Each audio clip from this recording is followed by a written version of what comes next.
헤드가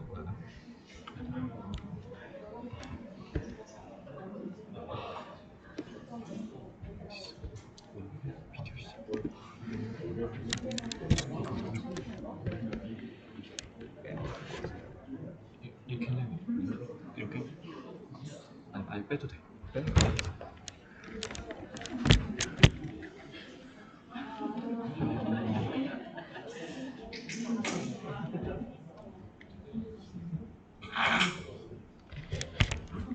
네, 화면 잘 나오나요? 네, 저희 팀 이름은 투비스고요. 로봇 자율주행에 활용하는 이미지 딥러닝 기반 주행 경로 개선을 주제로 발표를 할 저는 발표자 김태한입니다. 반갑습니다. 네, 저희 발표 목차는 다음과 같이 구성하였습니다. 그래서 이제 먼저 저희가 어떤 주제로 발표를 하는지 아시려면 비주얼 오도메트리라는 것에 대해서 아셔야 합니다. 그래서 비주얼 오도메트리에 대해서 설명해 드리겠습니다. 먼저 자동차가 자율주행을 하려면 주변 지형을 인식을 해야 되고 또 그에 맞게 자신의 위치를 정확하게 알아야 합니다. 그래서 이제 다음의 영상을 보시면 자동차가 자기 경로를 쭉 계산을 하면서 자율주행을 하는 걸 보실 수가 있습니다. 네, 이러한 기술을 Simultaneous Localization and Mapping이라고 해서 동시적 위치 추정 및 지도 작성이라는 슬램 기술이라고 합니다. 그리고 이러한 슬램 기술에는 오도메트리라고 하는 자기 위치를 기록하는 주행 기록계의 정보가 필요합니다. 그래서 이러한 오도메트리 정보는 이제 로봇의 속도를 이용해서 적분을 해가지고 어떤 로봇의 이동 경로를 쭉 계산을 하는데요. 이렇게 계산하는 방법을 휠 오도메트리라고 합니다. 그래서 이제 뭐 비유를 하나 드리자면 로봇이 바퀴가 한 바퀴 움직였다고 했을 때 그럼 바퀴의 둘레 길이만큼 앞으로 전진을 하게 되겠죠. 네, 그런 식으로 계산하는 걸 휠 오도메트리라고 하는데요. 휠 오도메트리의 이제 문제점이 뭐냐면 어떤 바퀴에 공회전이 일어난다든지 또는 자동차가 미끄러지는 현상이 있다든지 그런 식으로 노이즈가 가해질 수가 있습니다. 그래서 이러한 노이즈를 보정을 하기 위해서 이제 비싼 라이다 센서 혹은 스타게이저 그리고 이제 카메라 같은 센서들을 사용하게 되는데요.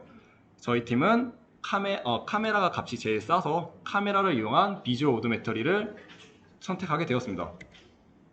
그래서 비주얼 오도메트리란 카메라에 들어오는 RGB 데이터만을 이용해서 내가 얼마만큼 어떻게 이동했는지 계산하는 방법을 얘기를 하는데요. 일반적으로는 이미지의 전처리를 이용해서 특징을 뽑아서 계산합니다. 그러나 저희는 이를 딥러닝 뉴럴 네트워크를 이용해서 해결해보자 라는 취지로 주제를 선정하였습니다. 그래서 이제 비주얼 오도메트리랑 관련된 여러 논문들을 리서치를 하였고요. 이 여러 논문들 중에서 딥VO라고 하는 비주얼 오도메트리 논문을 선택하였습니다. 전체적인 프로젝트 진행 과정은 딥VO 논문을 보다 발전시키는 방향으로 개선하는 과정이 있었고요. 그 다음에 저희가 딥VO 논문을 발전시키던 과정 도중에 작년 7월 기준으로 딥VO보다 더 좋은 성능의 비주얼 오도메트리 논문이 나온 게 있어서 해당 논문을 구현하는 총 2가지 트랙으로 진행을 하게 되었습니다. 데이터셋으로는 이제 자율주행차에서 굉장히 많이 사용이 되고 있는 키티 데이터셋을 사용을 하였고요. 이 외에도 저희가 연세대학교 공학원에서 이제 이미지 데이터들을 수집을 하여서 2,000장 정도를 더 트레이닝을 시켰습니다. 먼저 이제 딥VO에 대해서 말씀드리겠습니다. 네, 지금 보이시는 이제 전체적인 아키텍처가 딥VO의 논문에 나오는 뉴럴 네트워크 아키텍처인데요. 특징으로 이제 말할 수 있는 점은 이미지를 어떠한 전처리 없이 그냥 뉴럴 네트워크에 넣었을 때 아웃풋으로 자신의 위치 정보에 대한 값이 나온다는 점이 되겠습니다. 그래서 인풋으로는 이제 연속된 2가지 이미지가 들어가게 되고요. 아웃풋으로는 육자유도에 해당하는 오일러 좌표계의 포즈 데이터가 나오게 됩니다. 아키텍처 같은 경우에는 이제 크게 CNN과 LSTM으로 구분이 될 수가 있고요. 이를 좀 더 특징적으로 들어가게 되면은 연속된 2개의 이미지가 컨볼루션 뉴럴 네트워크를 통과하게 되고 유니디렉션 LSTM을 통과한 후에 육자유도의 오일러 포즈 값을 내보내게 된다. 그리고 이를 민스퀘어 에러 로스를 이용하여 옵티마이즈 하게 됩니다. 네, 그래서 이제 왼쪽에 보이시는 4가지 특징이 기존에 있던 딥 비주얼 오도메트리의 논문의 특징이 되겠고요. 저희는 이를 오른쪽에 보이는 4가지의 특징으로 발전시키는 방향으로 진행을 하게 되었습니다. 그래서 이제 첫 번째 나오게 되는 게 레즈넷인데요. 레즈넷은 이제 스킵 커넥션이라고 해서 레이어를 두 개 혹은 세 개씩 건너뛰는 어떤 특징이 있습니다. 이러한 스킵 커넥션을 이용하게 되면 그레디언트 베니싱 문제를 해결할 수 있는 장점이 있고요. 그래서 이러한 그레디언트 베니싱 문제는 깊은 뉴럴 네트워크에서 장점을 가지기 때문에 저희는 이러한 스킵 커넥션을 사용을 해보고자 기존 모델에 추가하게 되었습니다. 그래서 지금 보이시는 게 기존 저희가 갖고 있는 이제 컨볼루션 뉴럴 네트워크 모델이고요. 아키텍처고요. 이제 총 4가지의 스킵 커넥션이 들어가 있는 걸 보실 수가 있습니다. 이를 통해 이제 해당 결과물인데요. 왼쪽에 보이시는 것이 기존 논문에 나와 있는 결과고 오른쪽에 보이는 것이 저희가 스킵 커넥션을 추가한 결과가 되겠습니다. 그런데 이제 딱히 나아진 점이 없다고 판단을 하여서 이거는 개선된 사항이 아니구나 라고 생각을 하였고요. 그 다음으로 사용했던 방법이 기존의 유니디렉셔널 LSTM을 바이디렉셔널 LSTM으로 바꿔보았습니다. 이제 바이디렉셔널 LSTM으로 바꾸게 되면 지금까지 가져온 이전 정보뿐만이 아니라 이후의 정보까지 활용해서 자기 위치를 파악할 수가 있다는 장점이 있어서 선택을 하였고요. 왼쪽이 기존 모델의 성능이고 오른쪽이 현재 저희가 바이디렉셔널을 사용해서 개선한 모델의 성능인데요. 보다 라벨 값인 초록색 선에 이제 근접하고 있는 모습을 볼 수가 있습니다. 그 다음에 저는 이제 액티베이션 펑션을 리키 렐루에서 갤루를 한번 바꿔보았습니다. 이제 갤루 같은 경우에는 부드러운 곡선 형태를 띠고 있어서 0과 음수에서 그레디언트 값을 전달할 수 있다는 장점이 있고요. 그래서 한번 활용을 해보게 되었습니다. 그 결과 이제 자세를 많이 바꾸게 되는 복잡한 지형에서는 잘 맞추지 못하지만 식성과 같은 좀 간단한 도형에서는 어느 정도 맞추는 게 아닌가라고 생각을 해보게 되었고요. 그래서 저희는 이렇게 개선된 모델이 기존 모델보다 좀 낫지 않을까라는 생각을 하게 되었습니다. 그러던 와중에 이제 CTC 로스 펑션을 이용한 비주얼 오도메터리 논문을 발견하게 되고요.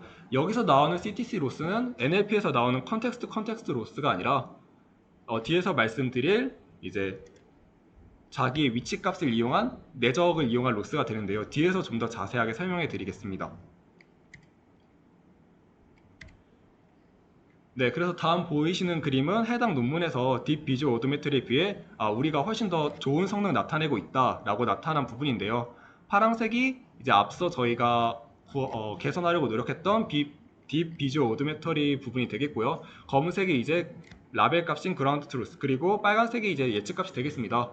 그럼 보시면 굉장히 기존 모델에 비해 잘 맞추고 있는 걸 볼 수가 있고요. 그래서 지금 보이시는 것이 해당 논문에 나와 있는 전체적인 뉴럴 네트워크 아키텍처가 되겠습니다. 그래서 먼저 이제 인풋 데이터 같은 경우에는 기존에 아까 말씀드렸던 것처럼 시퀀스 연속된 이미지 데이터들이 이제 2장씩 스택되어 들어가게 되고요. 다만 이제 딥 비주얼 오도메터리는 6자유도의 오일러 좌표기를 사용을 하였다면 해당 논문은 커터니언이라는 제4원 복소수를 사용하게 되어서 짐벌락이라고 하는 좀 예측하기 어려운 자세 문제를 해결하는 장점이 있었습니다. 그리고 네트워크 아키텍처 같은 경우에는 이제 앞서 보셨던 딥보이어랑 크게 CNN과 LSTM으로 구성되어 있는 점은 비슷하고요. 좀 더 자세하게 들여다보면 레지듀얼 블럭을 이제 사용을 하였고 이제 LSTM이 사용되었고 로스 같은 경우에는 이제 본인들이 새로이 만든 CTC 로스를 펑션을 사용하게 되고요. 그 다음에 저희가 마지막에 GTX 1080으로 학습이 가능하다고 하였는데 저희가 V백으로 지금 한 3일 정도 돌리고 있는데도 아직 충분히 학습이 되지 않은 걸로 봐서 아마 1080을 굉장히 여러 대를 사용한 게 아닌가 싶습니다. 그래서 이제 줄을 쳐놨고요. 그 다음으로 이제 CTC 로스 펑션에 대해서 말씀드리겠습니다. CTC 로스 펑션은 총 5가지 이미지가 들어왔을 때 나오게 되고요. 그래서 각각의 이동 퍼터니안 값을 총 4개를 구하게 되고요. 이 4개를 내적하게 되어서 P라는 값을 구하게 됩니다. 이렇게 구한 값을 민스퀘어 에러에 적용을 하여서 다음과 같이 로스 펑션을 구현하게 되고요. 이렇게 했을 때 장점은 트랜슬레이션이 아니라 자신의 자세를 예측하는 커터니언 정보가 굉장히 잘 예측이 된다는 장점이 있다고 합니다. 그래서 이제 해당 논문 같은 경우에는 어떤 구현된 코드도 없었고 소스 코드가 없어서 저희가 바닥부터 구현하느라 굉장히 노력을 많이 했다 라는 점을 어필하고 싶었고요. 지금 완전히 학습되진 않았는데 현재도 학습 중에 있습니다. 근데 나온 결과물을 보면은 앞서 보여드렸던 딥 비주얼 오도메트리에 비해 어느 정도 꺾이는 것을 따라가려는 추세를 보이고 있고요. 직선이나 뭐 사선으로 가는 간단한 경로 같은 경우에는 되게 잘 맞추는 경향을 보이고 있습니다. 저희는 이렇게 만든 모델을 실제로 자율주행을 할 때 적용해 보고자 이제 실험을 진행을 하였고요.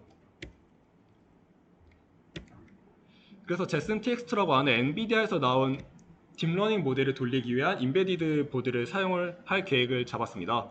그래서 해당 인베디드 보드 내에서 인퍼런스 타임도 다 체크를 했고요. 17초에 50개 정도의 포즈 데이터가 나오는 걸 토대로 1초에 3번, 3Hz 정도가 나오는구나 라고 판단을 하였습니다.